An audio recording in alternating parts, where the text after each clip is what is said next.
making English easy for everyone. Speak English with Jay and May.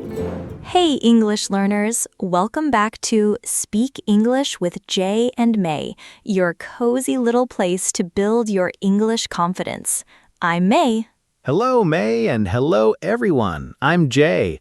How are you today, May? I'm doing great, Jay. I had a really funny morning today. Oh, really? What happened? Well, I told my neighbor I have to go now, and she thought I was angry. But I wasn't angry at all. I was just busy. That's funny. Why did she think you were angry? Because have to can sound a bit strong if you say it fast. But actually, today's topic is all about this word, have. It's such a small word, but it does so many jobs in English. Wait, just one word does many jobs? That sounds confusing already. Don't worry, Jay. By the end of this episode, you'll actually enjoy using have in like 13 different ways. 13? Okay, my brain is already excited. Let's do this.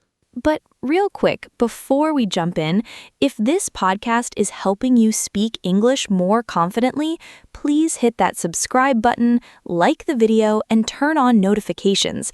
It really helps us keep making these episodes for you every single day. Yes, we work hard on these every day, not just once a week, so your support means a lot to us. Okay, let's dive into the first use of have, the most basic one, possession. Like, I have a car, or I have two brothers. Oh, that one I know. It just means you own something, or something belongs to you, right? Exactly. Simple as that. I have a phone. She has a big family. Easy start.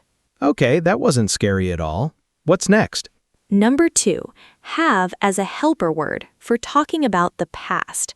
Like, I have finished my homework. Have finished? You mean like it happened already, but it still matters now? Yes, exactly that. We call it the present perfect. It connects the past action to right now. For example, I have lived in this city for 5 years. It started in the past, but I'm still living here now. Oh, I get it. So it's not just I lived here, it's like the story is still going. Exactly, Jay. You're getting it fast today. And this small difference actually confuses a lot of learners. I remember watching people mix up I lived here and I have lived here and thinking they mean the exact same thing. They don't? Not really. I lived in Tokyo sounds like that chapter of your life is closed, but I have lived in Tokyo for 5 years sounds like you're still there, still living that story. Oh, wow. So the feeling behind the sentence changes completely, even though it's just one small word difference. Exactly. That's the magic of have. It's tiny, but it changes the whole meaning. Thanks, May. Okay, what's number 3? Number 3 is have to for talking about obligation, something you must do. Oh, like what happened this morning with your neighbor. Yes, I have to go to work. We have to finish this project by Friday. It shows there's no choice. It's necessary. Got it. So have to means must, basically. Exactly. And actually, here's a fun little tip. In fast, casual speech, people often say gotta instead of have got to, like, I gotta go now. Oh, I hear that all the time in movies. I always wondered where it came from. Now you know. Gotta comes from have got to. It's very casual, so save it for friends, not for formal writing. Got it. Noted. Now here's the interesting part. Number 4, have got, which is super common in British English, and it means the exact same thing as simple possession. Wait, have got? Isn't that different from have? May, I think you mixed up our lines. Oh no, you're right. Okay, let me fix that. Jay, go ahead and ask me. Okay, take 2. Wait, have got? Isn't that different from have? Not really. I have a car and I've got a car mean the same thing. British people love adding got there. Americans usually just say I have. Oh, wow. So it's basically the same idea, just a different style. Exactly, just a flavor difference, like tea with or without milk. I like that comparison. Okay, next one. Number 5, have with meals, like have breakfast, have lunch, have dinner. Oh, I say this every day. I have breakfast at 7. Exactly, and it's so natural. You don't say eat breakfast that often in casual conversation. You say have breakfast. Interesting. I always thought have was only for a possession. This is opening my eyes. Told you, 13 ways. And here's number 6, closely related. Have with daily routines, like have a shower, have a bath, have a rest. You mean like I have a shower every morning? Exactly. It sounds much more natural than saying I shower myself, which honestly sounds a bit robotic. Yeah, that does sound weird now that you mention it. Right? English speakers just naturally say have a shower, have a nap, have a rest. It's part of everyday rhythm. Imagine you're texting a friend and you say, "Sorry, I was busy, I had a nap after lunch." It sounds so natural and relaxed. Yeah, that's exactly how people actually talk, not textbook style at all. Exactly. And that's the goal here. Real, natural English, not textbook English. Okay, I'm loving this. What's next? Number 7, have a good time or have fun.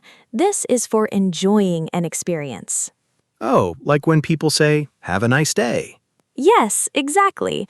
Or we had so much fun at the beach yesterday. It expresses enjoyment or experience. That's such a warm way to use it. It really is. And you know, in some cultures, people don't say have fun as a goodbye phrase, so learners sometimes forget to use it. But in English, it's everywhere. Have fun at the party, have a good trip, have a great weekend. Oh, definitely. I want to start using that more. It sounds so warm and caring. It really does add a nice, friendly touch to conversations. Okay, Jay, here's where things change a little. Number 8 is about babies. In English, we say have a baby to mean giving birth. Wait, really? Have a baby means giving birth? May you did it again. That's supposed to be my line. Oh my goodness, I'm so used to teaching today, I forgot who's asking questions. Okay, let's redo that. Wait, really? Have a baby means giving birth? Yes, for example, my sister had a baby last month. It just means she gave birth to a child. Oh, that's actually really sweet. I didn't expect that one. Right? Have shows up in the biggest moments of life too, not just small daily stuff. Wow, okay. What's number 9? This one is a bit more advanced, but stick with me. It's called the causative have. It means you ask or arrange for someone else to do something for you. You mean like asking someone to do a task for you? Exactly. For example, I had my brother fix my computer. It means I asked him and he did the fixing, not me. Oh, so have here means arranging an action, not doing it yourself. Exactly right. Here's another example. She had her assistant book the flights. She didn't book it herself, she asked someone else to. That's actually pretty clever grammar. It really is, and it connects perfectly to number 10, have something done. This is when you pay or arrange for a service, but you focus on the thing, not the person. You mean like, I had my hair cut. Yes, perfect example. You didn't cut your own hair, right? Someone else did it for you. But in English, we simply say, I had my hair cut, or I had my car repaired. Wait, so it's kind of similar to number 9, but this time we don't even mention who did it. Exactly, Jay. You nailed it. In number 9, we mention the person. I had my brother fix my computer. In number 10, we skip the person. I had my computer fixed. The focus moves from the person to the result. Whoa, that's such a small difference, but it changes the whole sentence structure. This is exactly why have is such a powerful little word. And honestly, once you notice this pattern, you'll hear it everywhere. I had my nails done. I had my house painted. I had my phone screen fixed. Once you start noticing, you can't stop noticing. That's so true.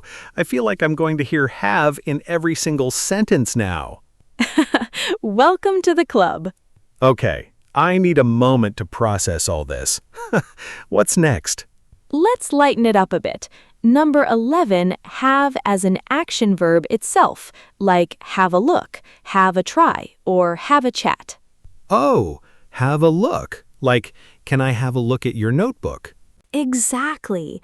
Or let's have a chat about this later, meaning let's talk. It's a really casual, friendly way to suggest doing something briefly. That sounds super natural, honestly. I could use that every day. You really can. Now imagine this. You're at a coffee shop with a friend, and you say, let's have a quick chat before you go. It instantly sounds warm and casual. Yeah, I can totally picture that scene. Okay, and here's number 12. Have a word with someone. This means to talk to someone, often seriously, maybe to correct or discuss something important. You mean like when a teacher says, I need to have a word with you? Exactly. It usually means a short, serious talk. It sounds gentler than saying, I need to scold you, but everyone understands there's something important to discuss. Oh, that's a really useful phrase for polite but serious situations. Definitely. And now, the last one, number 13. This is a fun idiom. Have it in for someone. It means someone dislikes you and wants to cause you trouble on purpose. Wait, have it in for someone? That sounds intense. It is. For example, I think my boss has it in for me, meaning the boss seems to target that person unfairly. Oh, so it's like a hidden grudge kind of feeling. Exactly, a hidden grudge. It's used a lot in movies and daily conversations when people feel like they're being unfairly picked on. Wow, 13 uses of have, and honestly, I didn't expect this word to be this deep. Right? It's honestly one of the most flexible words in English. Possession, past actions, obligation, routines, causative actions, idioms, have just keeps showing up everywhere. Now imagine you're traveling and your friend asks, have you had breakfast yet? You could reply, not yet, but I have to check out of the hotel first, then I'll have a quick coffee. Look how many times have appears in one small conversation. Exactly, Jay. That's such a perfect little example. You're basically using half of today's list in one conversation without even noticing. This episode really opened my eyes to how powerful small words can be. That's the beauty of English, honestly. You don't need big, fancy words to sound fluent. You just need to understand small words deeply, like have, and use them naturally. Actually, I think this is the biggest lesson for today. So many learners chase difficult vocabulary, thinking that's the key to fluency. But real fluency often comes from small words used correctly and confidently. That's such a good point. I think I used to believe that too, that I needed big words to sound smart. A lot of people think that way, but native speakers use simple words like have, get, make, and do constantly in so many different ways. Mastering these small words will make you sound much more natural than memorizing rare vocabulary. That actually makes learning English feel less scary, honestly. Like, I don't need a huge dictionary, I just need to understand these small, powerful words really well. Exactly, Jay. That's the whole idea behind today's episode.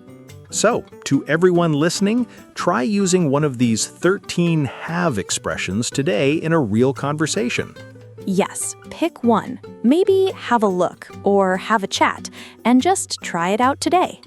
And tell us in the comments, which one of these 13 uses of have surprised you the most? We would genuinely love to hear your answer, so don't be shy. Drop a comment below.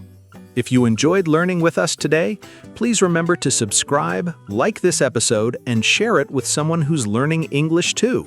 We hope you enjoyed this session as much as we did making it for you. Until next time, keep practicing, keep smiling, and keep believing in your English journey. See you in the next episode, everyone. Bye for now.